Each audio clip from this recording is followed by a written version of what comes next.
This is Agriculture Today. I'm Samantha Bennett with the K-State Radio Network. Here at KSRE, we hope you all had a safe and happy 4th of July weekend. And ahead of us now on this Tuesday's program, we're starting off with our cattle market report for the week from Oklahoma State University's livestock economist, Derrell Peel. He provides a look at what to expect as a result of ongoing herd liquidation. Also ahead, K-State and Washburn University School of Law's Roger McEowen discusses the latest Supreme Court ruling on the West Virginia vs. Environmental Protection Agency case, which will potentially have major implications for the agricultural industry. We end with this week's milk lines from K-State dairy specialist Mike Brouk. That and more ahead awaits us on Agriculture Today.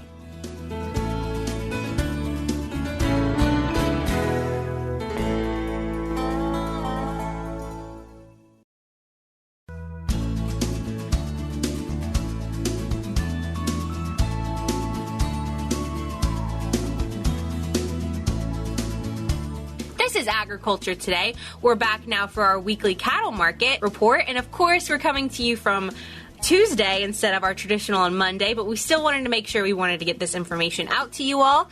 And to give us our cattle market report this week, we have livestock economist Derrell Peel from Oklahoma State University. So Derrell, thank you for being with us today. You bet. I'm happy to be there. So we usually start off this segment by talking about feeder and fed cattle markets, just because I feel like that's the thing on everybody's mind right off the bat. So if you want to start with that, that'd be great. Yeah, feeder cattle markets, it depends on whether we look at the calves or the feeders, and I say that both of them have actually shown some strength recently. For the calves, typically they soften during the summer from a seasonal standpoint, and we've seen them kind of actually strengthen back up a little bit counter-seasonally. The bigger feeder cattle typically are increasing through the summer to a late summer or fall peak, and they've been doing that. So we've sort of seen a little bit of strength in these markets. I think that's coming from, in some cases, it's due to some improved pasture conditions. At least they were improving. Maybe they're going backwards again now with the kind of heat we're having right now, but. And then, there's lots of things going on in terms of the feedlot situation and the cattle on feed situation. On the fed cattle markets, again, kind of counter-seasonally. Fed cattle markets typically drop off a little bit during the midsummer. We're past the 4th of July now, so we'll be watching to see what happens from a beef market standpoint as well as the fed cattle market. But we've actually seen these markets strengthen a little bit, and I think that's a sign that we're seeing a very, very current situation in the feedlots. Carcass weights are very close, if not at a seasonal low, but there's lots of indications that feedlots are pretty current and that maybe we're going to see these supplies tighten a little bit as we go forward. This summer, we're always thinking about beef demand, and we hope that it's up, but that we haven't really seen that this summer so far. But where is box beef really standing as is right now? Box beef has sort of moved sideways this year. We did not see in May, ahead of the Memorial Day, we didn't see the usual kind of seasonal increase. And then the same thing in June. We did see a little pickup right in late June on box beef. That might have been some kind of last-minute buying for the holiday weekend. But the bottom line is beef, box beef is kind of treading water, if you will. Now, that's not altogether a bad thing. Again, once we get into July here, we kind of get into those midsummer doldrums. And so this may be the real test here in the next couple of weeks or next month or so as we see whether or not box beef gets through the summer in somewhat better shape. Sure. And then we've experienced some drought conditions here in Kansas, especially in certain parts of the state. And I know that's kind of been a theme across the country in some areas for sure, but that's really affected some of our markets, including the cattle on feed market. The drought situation continues to be very widespread, and in some parts of the country, this is the second or third year of drought, so we've got lots of issues. In terms of the cattle on feed situation, that last cattle on feed report, we did finally see a decrease in placements, actually a little bit more than the pre-report estimates had. But it's really been a long time coming. We've sort of been anticipating that placements would begin to drop for the last several months. And one of the reasons they haven't, I think, is partly due to the drought situation. If you look at heifer slaughter so far this year, so the number of heifers coming through the feedlots, heifer slaughter is up about 3.5% year over year in the first half of the year. while steer slaughter is down, and we expect the combined steer and heifer slaughter to be down in the second half of the year. But I think drought has been redirecting some of those heifers through the feedlots, and that's one of the things that's kind of postponed, if you will, seeing some tighter numbers in that situation. Of course, the other part of the drought situation that is very much an issue this year has been the beef cow culling. Beef cow slaughter is up nearly 15%. It's 14.5% above year-ago levels. And that's on top of a 9% increase year over year in cow slaughter last year. So we're clearly, when you look at more heifers coming through the feedlots, that means we're not saving them for breeding purposes. Heifer retention is down, cow culling is up. That means we're liquidating the herd. And I think we are seeing significant beef cow herd liquidation. And again, of course, that's putting more cows in the market and more meat in the market, also adding to beef production in the short run. Are there any long-term effects that we can expect from this herd liquidation that we're currently seeing? We talked about the short term, but are there any long-term effects we can expect? Yeah, absolutely. I think, in fact, we're going to see some fairly dramatic impacts because I think this drought is probably pushing us lower than we would have gone otherwise. We were already in a degree of herd liquidation since the peak in 2019, but this is pushing us significantly lower. And so at some point in time, we're going to see a more dramatic decrease in beef production once these feedlot numbers sort of work through the system. And so that's going to have impacts. And then at some point, I think we are probably going lower than we intend to be, which means there's going to be a more dramatic push to rebuild the herd. That means we'll save a lot of heifers for retention. That'll squeeze feedlot production and beef production in the short run. And we'll also cut back on cow culling when we do that. Now, that probably won't happen. The timing is tricky, but it probably won't happen even in 2023. It might be 2024 before we get there, but that's going to come as a result of what's happening to us right now in 2022. Wow, and I feel like we've seen the results of different, short-term changes affect us, especially since COVID. We've really seen how some of those long-term effects can drag out.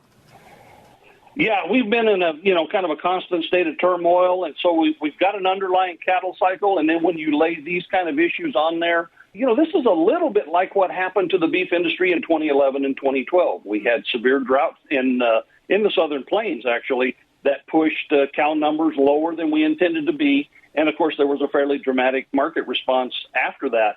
I think we may see something like that at some point in the future. Absolutely. And we've hit July now. We're at the midway point of the year. So kind of reflecting on what we've seen from this first half of the year already, can we anticipate anything specifically coming for the second half of the year? Well, again, we've sort of talked about the fact that we're kind of waiting to sort of turn the corner really at the feedlot level in terms of feedlot numbers. That'll translate into what happens to beef production. We're expecting, both fed cattle slaughter and beef production to decline for the year, but it's going to happen in the second half of the year because we really haven't seen it so far. So I think we're looking for these supply fundamentals to get a little bit tighter. Prices are higher now than they were this time last year across the board for feeder cattle and fed cattle, and I think the trend will be for continuation of these stronger cattle prices in general through the last half of this year and on into 2023. Absolutely. And then in terms of consumers, what they're expecting, we've experienced inflation for sure here, just in general across all markets in the United States. But I feel like we've especially seen that in terms of purchase habits when it comes to meat and, certain alternatives to certain products that are regularly bought. Can we anticipate more of that to come here as the year goes on? We've been watching beef demand very closely for signs of consumer resistance or pushback, if you want to call it that. Sometimes in the beef industry, we talk about trading down, where consumers either can't or choose not to buy as much of the high-priced middle meats, the steaks, and go into more value cuts and maybe more emphasis on ground beef. We've had an extremely strong ground beef market really for a year, and I think that's just fundamental demand for that. And, we haven't seen, I think, a lot of serious sort of pushback or moderation, if you will, of beef demand. And part of the reason is that we're actually getting some support from the other proteins. Chicken prices, broiler prices have actually gone up continuously the last several months, while beef has held a little more steady at the retail level.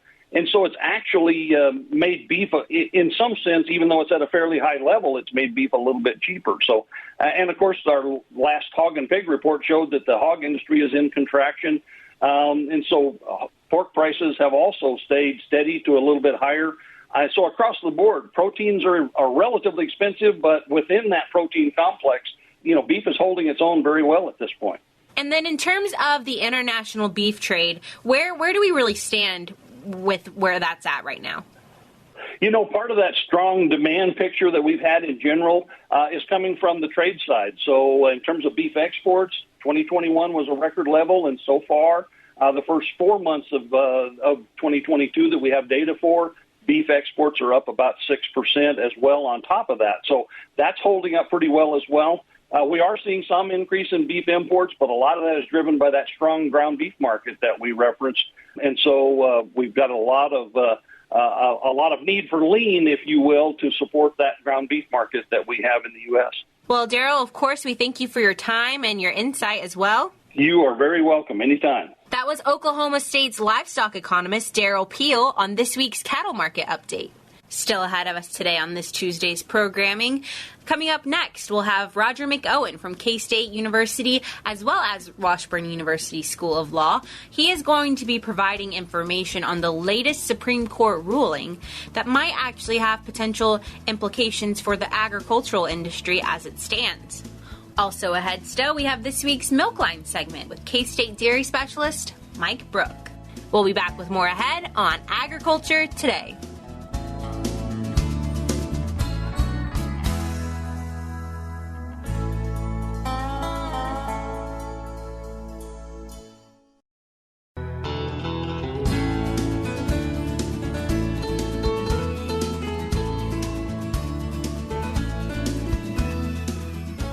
This is Agriculture Today. We are back now with a timely segment, being that this past week we had a recent Supreme Court ruling on a case which is titled West Virginia versus the Environmental Protection Agency, otherwise known as the EPA. And to comment on this recent ruling, we have, of course, K-State University and Washburn University School of Law's Roger McEowen. So, Roger, thank you for joining us. Good to be with you, Samantha. Absolutely. So like I mentioned, we're going to be talking about the West Virginia versus EPA recent Supreme Court ruling. So how did this case get brought about, and what some of the background we should know about this case? Well, the case arose out of the Obama administration's Clean Power Plan, which would have required states to reduce emissions from the generation of electricity, mostly by moving away from coal-fired plants and towards sustainable or what are viewed as sustainable energy sources. And some people may remember President Obama stating early in his administration that he was going to basically put coal power plants out of business. The way he was going to do that was to delegate the authority to the Environmental Protection Agency, the EPA, to come up with a rule that would accomplish that. That's what the Clean Power Plan was all about. Well, it never went into effect because the U.S. Supreme Court blocked it back in 2016 by entering an injunction. And then when President Trump was elected, the Trump administration repealed the Clean Power Plan, arguing that the federal government shouldn't take such an active role in reducing carbon emissions. And 21 states, including West Virginia, which was the lead state, the named plaintiff in this litigation, sued the EPA, urging the court to reject the Trump plan, and the case went through the federal courts until it reached the U.S. Supreme Court, which agreed to take the case and heard oral arguments in it, and oral arguments occurred in February of this year. And now that we've gotten this ruling, we've really heard that the Supreme Court has pretty much wiped the slate clean. Is that correct? Yeah, the crux of the debate in this case concerns something called the major questions doctrine. And this idea has been debated by judges over the past 20 years or so. And the idea is that the executive branch actions that have vast economic or political significance should face an extra high hurdle to win a court's approval. And in those cases, the agencies would need explicit authority from Congress for the actions that they're taking. The Supreme Court, in wiping out the EPA's attempt to regulate greenhouse gas emissions, said that the Congress never delegated to the EPA the regulatory authority to do so. And this goes back to that Clean Power Plan. And let me go back and discuss a little bit further the setup in this case. Of course, the court stayed, as I said earlier, the Clean Power Plan back in 2016. And what the agency was doing there really was a three-step approach to regulate coal-fired plants, electricity-generating plants. And in this opinion, the court is saying that steps 2 and 3 of those building blocks the EPA could not do. To boil down about 85 pages of the court opinion, what the court is saying is, EPA, you can regulate to require equipment upgrades at coal-fired powered electricity generating plants, and you can regulate in a way that requires them to improve their operating practices. But you cannot regulate to require a shift in the manner of energy production, which is what the second and third prongs or building blocks in that Clean Power Plan would have done. And the government projected, the EPA projected that it would be imposing billions of dollars in compliance costs. It would raise substantially electricity prices. It would require the requirement of dozens of coal plants, and eliminate it would retire, I should say, dozens of coal plants, put them out of business, and eliminate tens of thousands of jobs. So when you get what the court said in their opinion yesterday, to boil it down, is when you have that extensive a regulation that has that type of an economic impact on the country, that is something that is to be done by the Congress. That is not to be left up to an unelected bureaucratic agency such as the EPA. They do not have authority to do that. So this is really a big deal. It is the major questions doctrine is an exception to what we call Chevron deference. And what that is, Samantha, is when the Congress creates a very generic law and then delegates to the administrative agency to write the rules, to fill in the blanks, to carry out the policy of the law that the Congress has enacted, that the agency can do so, and you can only challenge those regulations successfully if the agency is deemed to have acted in an arbitrary and capricious manner. That is a very low threshold to clear. That's known as giving great deference to the agency to do whatever they need to do to carry out the general policy of the statute enacted by the Congress. That's what we call Chevron deference, named after the court case. What this major questions doctrine is an exception to that the court has created over the last 20 years. And they say, okay, you've got deference, but the Congress does not delegate to an administrative agency those things that have a dramatic impact on the overall economy. In other words, you can't set a policy change in place at the administrative level. If the Congress wants to use different sources of energy production, such as wind and solar, the Congress has to specifically specify that in a statute. Agencies can't come up with it on their own. That's really what this case is all about. So you mentioned plural agencies here, and I think that's a key part of this, is that the EPA isn't the only government agency that has tried to put regulations like this in place. So can we expect to see other governmental agencies affected by this ruling? I do, and I think this opinion has that type of reach to it also. And we think of other agencies that agriculture is regulated by, of course, the USDA and wetlands regulation, the Swamp Buster under the USDA, wetland regulation under the Corps of Engineers and the EPA that impacts agriculture. You get out west, you have grazing programs regulated by the Bureau of Land Management.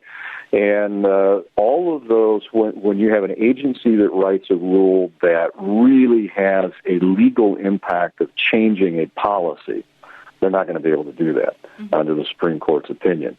So I think the case has serious potential implications for agriculture in general, and does set the stage for further limitations on other administrative agencies such as the USDA and the FSA, that in the absence of explicit congressional authorization for the regulation in question, they're going to see challenges to their authority anytime they seek to resolve a major question.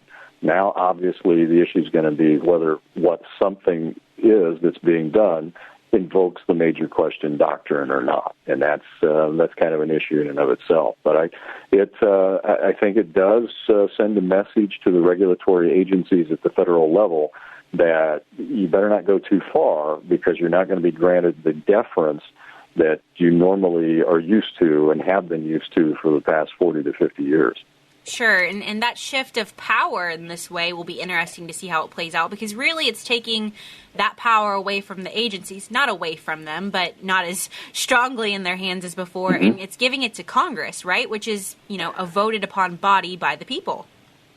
That is correct, and the majority, the six-justice majority, cited a lot of documents by the founding fathers of this country, the Federalist Papers written largely by Alexander Hamilton, in saying that this country is run by elected representatives, not bureaucrats that are unelected and could serve necessarily for life. So as they did in the abortion decision a few days ago, they've done it in this instance. They said this is to be left up to the people. The states have more power to set rules if it is the abortion situation. They're saying there, we don't have any involvement in that issue. That's a states' right issue. That power is reserved to the states under the 10th Amendment.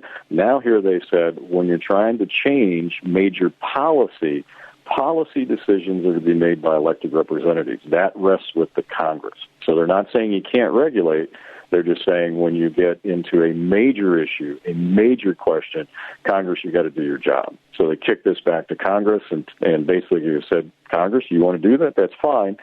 You're accountable to the voters if the voters don't like it. Bureaucrats are not, and that's the way our system is supposed to work. Sure, and if listeners are tuning in and they're thinking they want to understand more about this ruling and find more information on it and how it might affect different regulations that are already in place, where can they find that at? I will have something coming out on this soon in the next few days. This is a brand new opinion, and it's rather lengthy, and it's going to take some time to write something on this. But I will have something posted to my website that can be accessed through the homepage, or on my blog that can be accessed through the homepage of my website, which is washburnlaw.edu/Walter, WALTR. Absolutely, and as always, that'll be linked in today's show notes, which can be found on agtoday.net. But, of course, as always, we thank you, Roger, for your time, and thank you for your insight. Thank you, Samantha. Absolutely. That was K-State and Washburn University School of Law's Roger McEowen covering the latest Supreme Court ruling on the West Virginia versus the EPA case. We'll be back with more ahead on Agriculture Today.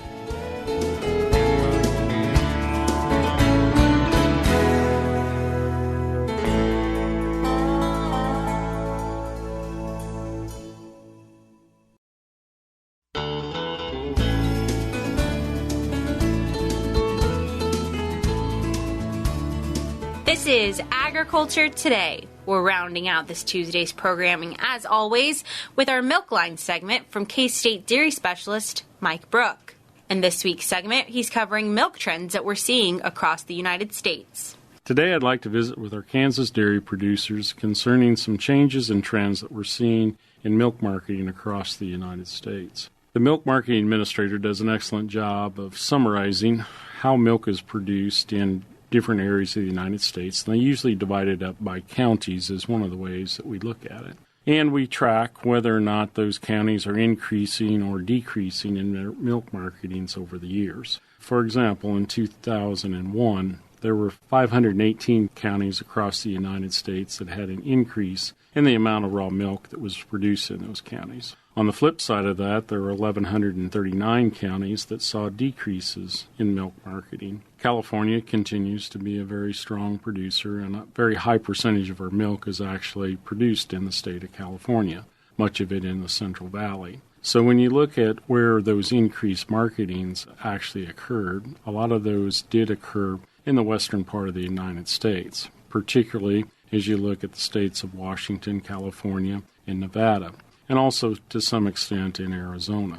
Now, here's some good news or some things for you to think about here in the central part of the country. For many years now, we've seen an increase in cattle in Kansas, but also in some of our neighboring states, particularly to the south in what we call the Texas Panhandle, and north as we think about the I-29 corridor, up into Nebraska, South Dakota, Minnesota, and also to some extent into North Dakota.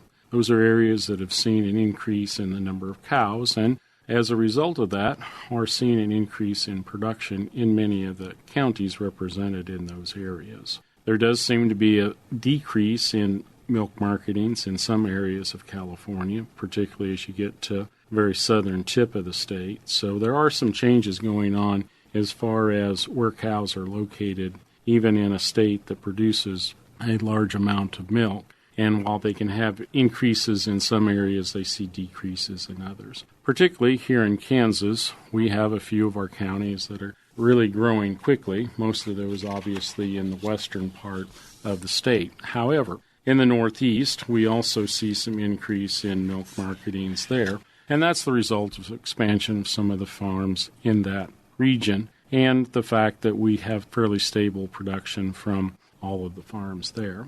So, over the last 5 years, how has the marketing changed in counties across the United States? Well, it kind of depends on the area that you're in. 13 counties in the United States produce 25% of the milk that's marketed on the federal orders.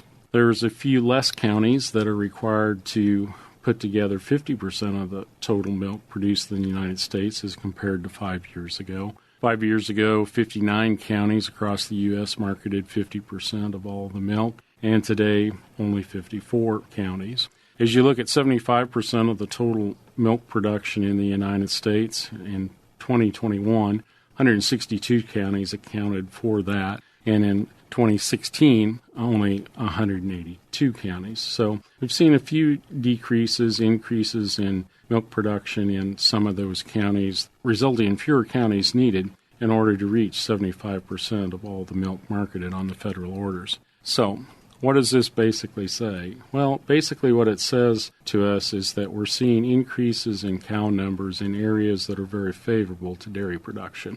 So Kansas would be one of those areas that has seen some of that growth. In other areas where we've seen decline over the years, that decline is continuing, less milk marketed in those areas and fewer dairy farms. However, the strength for us here in Kansas is that we are a growing milk market.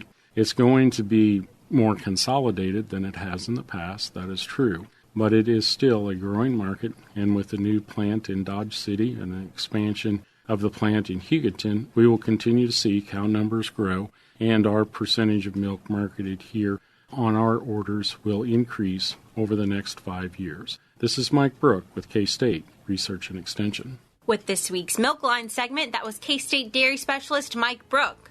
For Agriculture Today, I'm Samantha Bennett with the K-State Radio Network.